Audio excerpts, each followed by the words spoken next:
Hello बच्चों, कैसे हो आप सभी। आशा करता हूँ आप सभी अच्छे ही होंगे। बच्चों, आज हम पढ़ेंगे जीवन और उनके लक्षण।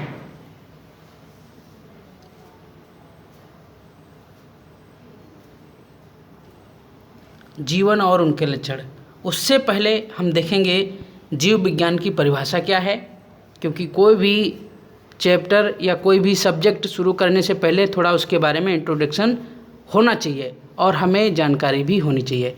तो सबसे पहले हम जानेंगे, क्योंकि हम लोग जंतु विज्ञान पढ़ने जा रहे हैं, तो जंतु विज्ञान की परिभाषा, उसके जन्मदाता, ठीक है, उसका शब्द किसने दिया, ये सब बेसिक जानकारी आनी चाहिए। तो उसी पे ये वीडियो है, ठीक है। तो जीवन और उनके लक्षण, इसको जानने से पहले थोड़ा सा हम जीव विज्ञान के बारे में जानेंगे।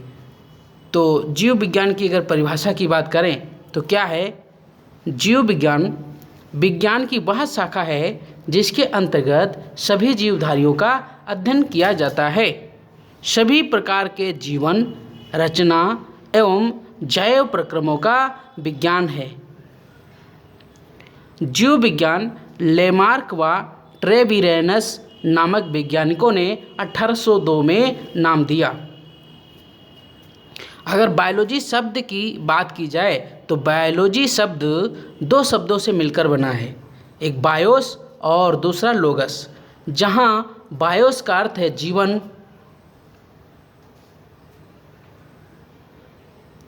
जीवन और लोगस का अर्थ है स्टडी। बायोस का अर्थ है जीवन, जीवन का मतलब लाइफ, और लोगस का अर्थ है स्टडी मतलब अध्ययन। यहाँ दोनों शब्द ग्रीक भाषा से लिए गए हैं, अर्थात जीवन का अध्ययन। बायोलॉजी शब्द से हमें पता चलता है, अर्थ निकलता है जीवन का अध्ययन करने वाला विज्ञान बायोलॉजी कहलाता है। ठीक है बच्चों, इतनी बात समझ में आ गई होगी आपको। अब अगला देखते हैं नेक्स्ट। जंतु विज्ञान के पिता अरस्तु को कहा जाता है, बहुत ही इंपॉर्टेंट है, वेरी वेरी इंपॉर्टेंट। अब देखेंगे हम लोग जीवन क्या है। वैसे तो जीवन यानी लाइफ की कोई स्पष्ट परिभाषा नहीं है, फिर भी साइंस आपको बताता है कि पदार्थ एवं ऊर्जा के मध्य विशिष्ट ढंग से होने वाली रासायनिक अंतःक्रिया, यहाँ अंतः कर लेना, अंतःक्रियाओं का परिणाम है। जीवन को हम निम्नलिखित लक्षणों के आधार पर पहचानते हैं कि जीवन है या नहीं। तो जीवन होगा तो वो क्या होगा, कोशिकीय संगठन, यहाँ गा होना चाहिए बच्चों, इसको गा कर लेना, संगठन, ठीक है। सजीवों में अनिवार्य रूप से पाई जाती है।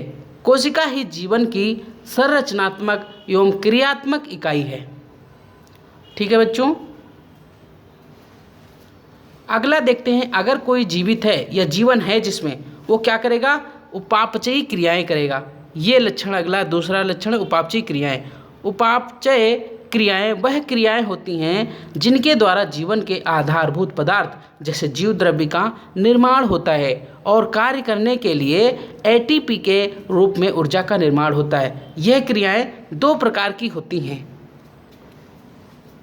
अपचयी क्रियाएं और अपचायी क्रियाएं। ठीक है बच्चों, अगला देखते हैं गति और गमन। बच्चों, अगर किसी में जीवन है, जीवित है, तो गति भी करेगा और गमन भी करेगा।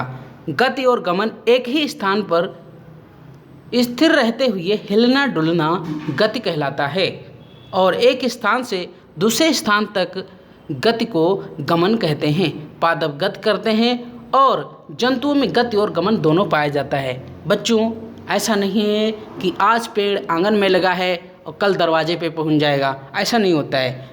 पौधे सिर्फ गति करते हैं, उनकी टहनियाँ हिलती रहती हैं, डुलती रहती हैं, इसी को गति कहते हैं। गमन, जंतु आज यहाँ हैं कल वहाँ होंगे, घर कभी आंगन कहीं दरवाजे पे, ऐसे चलते रहते हैं। ठीक है। और आपको चौथा लक्षण है सजीवों का कि उपचय क्रियाओं के लिए आवश्यक पदार्थों की प्राप्ति क्या है, पोषण है। अगर कोई सजीव है तो वो पोषण करेगा।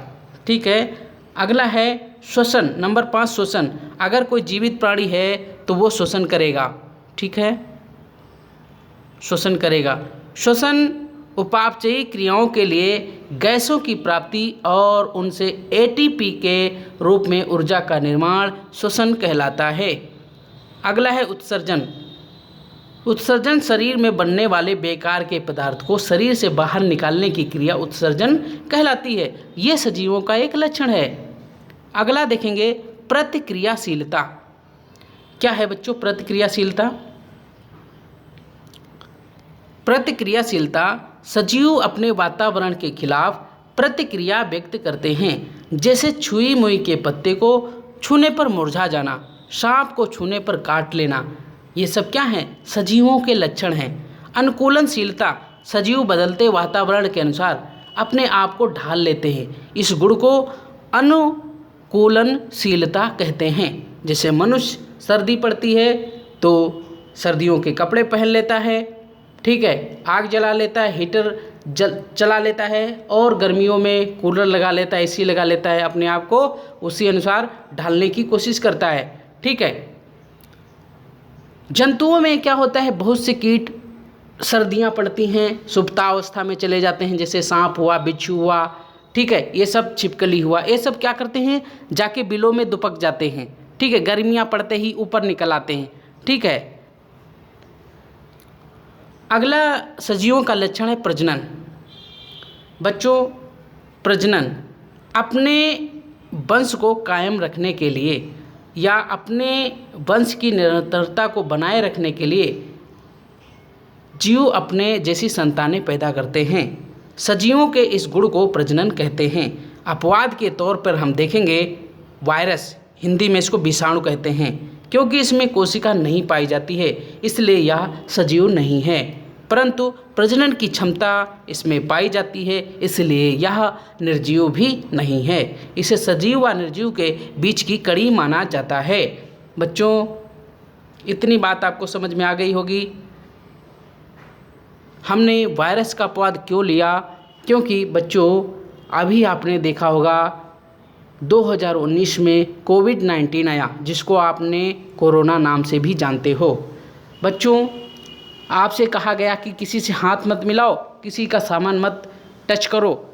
इसका सिंपल सा लॉजिक था कि ये जो वायरस होता है जब तक कि किसी ह्यूमन बॉडी के संपर्क में नहीं आएगा तब तक ये निर्जीव पड़ा रहता है, यानी सजीव नहीं होता है। और जैसे ही किसी मनुष्य के या किसी जानवर के संपर्क में आता है तो ये क्या करता है? प्रजनन शुरू कर देता है और ये सजीव हो जाता है। इसीलिए कहा गया है कि वायरस यानी विषाणु सजीव और निर्जीव की बीच की कड़ी है।